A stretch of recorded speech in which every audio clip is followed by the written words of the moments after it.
लेकर भी, लेकिन सबसे पहले एक बड़ी खबर आप स्क्रीन के निचले भाग पर देख रहे हैं, जरा पहले उस पर बातचीत कर लेते हैं, जहां पे वित्त मंत्रालय ने एक ड्राफ्ट सुझाव भेजा है जिसमें जो प्रोजेक्ट फाइनेंसिंग में शामिल पीएसबीज हैं, यानी कि जो पीएफसी, आरईसी ऐसी कंपनियां हैं और एनबीएफसी और फाइनेंशियल इंस्टीट्यूशंस हैं, उनके लिए एक राहत की खबरों की बातचीत है।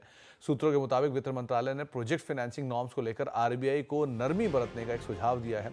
इस खबर पर और बातचीत कर लेते हैं, आलोक हमारे साथ मौजूद भी हैं तमाम डिटेल्स के साथ। तो आलोक, ये प्रोजेक्ट फाइनेंसिंग से जुड़ी हुई कंपनियां जैसे कि पीएफसी हुई, आरईसी हुई, आरेडा हुई, इन सब पे से रिलेटेड एक अच्छी खबर है, एक अच्छी राहत की बातचीत है। क्या डिटेल है आपके पास? बिल्कुल, ये जितनी भी कंपनियां जो प्रोजेक्ट फाइनेंसिंग में शामिल हैं, चाहे वो बैंक्स हों, फाइनेंशियल इंस्टीट्यूशंस हों या फिर एनबीएफसीज हों, उनके लिए एक बहुत ही राहत की खबर यह है कि आरबीआई ने जिस तरह से 3 मई को ड्राफ्ट जारी किया था प्रोजेक्ट फाइनेंसिंग नॉर्म्स को लेकर, उसकी वजह से इन सभी इंस्टीट्यूशन में घबराहट बढ़ गई थी, क्योंकि इसमें बहुत ही सख्त नियम लगाए गए थे और कहा गया था कि जो प्रोजेक्ट फाइनेंसिंग में जो भी अलॉटमेंट एलोकेशन होता है उसका 5% आपको प्रोविजनिंग करना पड़ेगा। और साथ ही इसमें कई तरह के जो पब्लिक और प्राइवेट फाइनेंस जो प्रोजेक्ट्स हैं उसके लिए एक जैसे नियम बनाने की भी सिफारिश की गई थी। लेकिन हमें सूत्रों से जानकारी मिली है कि इसमें जो वित्त मंत्रालय, जो कि एक स्टेक होल्डर है, और उसने भी अपनी सिफारिश आरबीआई को भेज दी है। और इस सिफारिश में जो हमें सूत्र बता रहे हैं कि वित्त मंत्रालय का जो डीएफएस डिपार्टमेंट है, डिपार्टमेंट ऑफ फाइनेंशियल सर्विसेज, उसने आरबीआई को सुझाव दिया है कि प्राइवेट और पब्लिक जो प्रोजेक्ट्स हैं उसमें डिफरेंशिएट करने की जरूरत है, क्योंकि प्राइवेट जो प्रोजेक्ट्स होते हैं वहां पर हो सकता है कि प्रोजेक्ट फेल हो जाए कई सारे वजहों से। लेकिन जहां तक पब्लिक प्रोजेक्ट का सवाल है, वहां पर चूंकि सरकार की वहां सोवरेनिटी होती है, सोवरेन गारंटी होती है, लिहाजा प्रोजेक्ट फेल होने के चांसेस कम होते हैं। और अगर कॉस्ट ओवररन यानी कि लागत ज्यादा हो जाती है, ऐसी सूरत में उसको फंड सरकार कर देती है। लिहाजा इसके लिए अलग अलग रूल्स बनाए जाने चाहिए, यानी कि दोनों को डिफरेंशिएट करना चाहिए। अभी आरबीआई ने एक ही नियम सभी तरह के प्रोजेक्ट पर लागू किया है। दूसरा जो सुझाव दिया है वित्त मंत्रालय की तरफ से, वो ये कहा गया है कि जो मोरेटोरियम है, 6 मंथ का यूनिफॉर्म मोरेटोरियम देने की बात की गई है सभी तरह के प्रोजेक्ट्स पे। तो इसमें भी जो प्रोजेक्ट के नेचर, टाइप के हिसाब से मोरेटोरियम रखा जाना चाहिए कि किस प्रोजेक्ट की कैसी जरूरत है।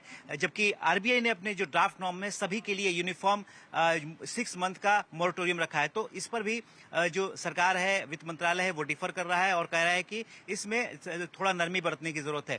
और तीसरा जो सबसे अहम है वो है प्रोविजनिंग नॉर्म को लेकर। अभी जो आरबीआई का ड्राफ्ट नॉर्म आया है उसमें साफ साफ कहा गया है कि अगर कोई भी एलोकेशन कोई फाइनेंशियल इंस्टीट्यूशन करती है तो वहां पर सीधे सीधे शुरुआती दौर में 5% का प्रोविजनिंग होनी चाहिए, जो कि सभी इस फाइनेंशियल इंस्टीट्यूशन के लिए काफी बड़ी परेशानी का हो सकता है, क्योंकि इसकी वजह से मानना है कि कॉस्ट ओवर यानी कि कॉस्ट ऑफ क्रेडिट है वो ज्यादा हो जाएगा। लिहाजा वित्त मंत्रालय की तरफ से कहा गया कि 1 से 2% तक ये प्रोविजनिंग रखी जानी चाहिए। तो ये कुल मिलाकर जो सिफारिश है, वो सुझाव है, वो वित्त मंत्रालय ने आरबीआई को भेजी है। इनफैक्ट इनका एक रिएक्शन भी आ रहा है। आरईसी देखिए, पीएफसी देखिए, 2% ऊपर अब आरईसी आ चुका है और पीएफसी में भी स्ट्रांग रिएक्शन है। डे हाई के आसपास आरईसी, पीएफसी दोनों कामकाज करते हुए, और इस राहत की खबरों के बीच में ये टिक बाय टिक एक चार्ट है आपके सामने आरईसी का, करीब 2% ऊपर आरईसी, और पीएफसी के अंदर भी एक लोअर लेवल से अच्छी रिकवरी के साथ 0.5% के आसपास की बढ़त देखने को मिल रही है। तमाम वो एनबीएफसीज, तमाम वो प्रोजेक्ट फाइनेंस से जुड़ी हुई कंपनियां जिनके लिए एक बड़ी राहत की बातचीत यहां पर होते हुए दिखाई पड़ रही है,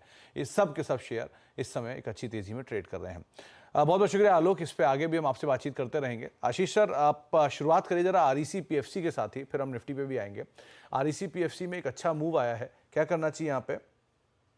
सुमित जी, इनफैक्ट काफी अच्छा मोमेंटम बन रहा है दोनों स्टॉक्स में और इंक्लूडिंग इवन आईईएक्स में भी। हमारी सलाह रहेगी कि आरईसी में इन लेवल्स पे खरीदारी करने की, जो स्टॉप लॉस में मेंटेन करना है वो 500 का एक एसएल मेंटेन करे, जिससे आपका मोमेंटम बना है आरईसी में वो 550 तक का लेवल दिखा सकता है। सिंस आरईसी पीएफसी दोनों एक जैसे ही है, तो हमारी सलाह सिर्फ आरईसी में खरीदारी की सलाह है। और दूसरा जो स्टॉक हमें अच्छा लग रहा है वो आईईएक्स भी, इसमें भी एक अच्छा मोमेंटम अब बन रहा है इन लेवल्स पे।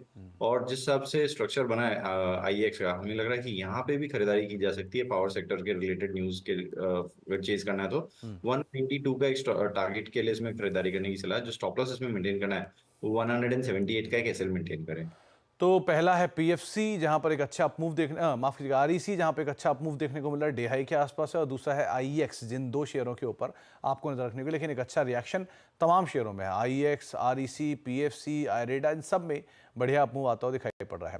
अब चलो एक बार मार्केट्स का डेटा भी लेकर आए, किस तरह की सिचुएशन अभी सोफार देखने को मिल रही है, पोजीशनिंग किस तरह की है। क्योंकि निफ्टी में 23,500 के आसपास अभी निफ्टी स्पॉट पे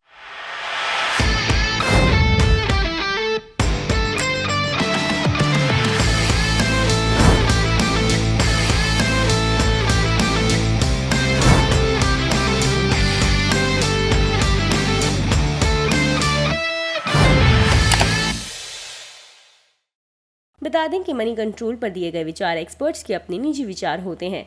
वेबसाइट या मैनेजमेंट इसके लिए उत्तरदायी नहीं है। यूजर्स को मनी कंट्रोल की सलाह है कि कोई भी निवेश निर्णय लेने से पहले सर्टिफाइड एक्सपर्ट की सलाह लें।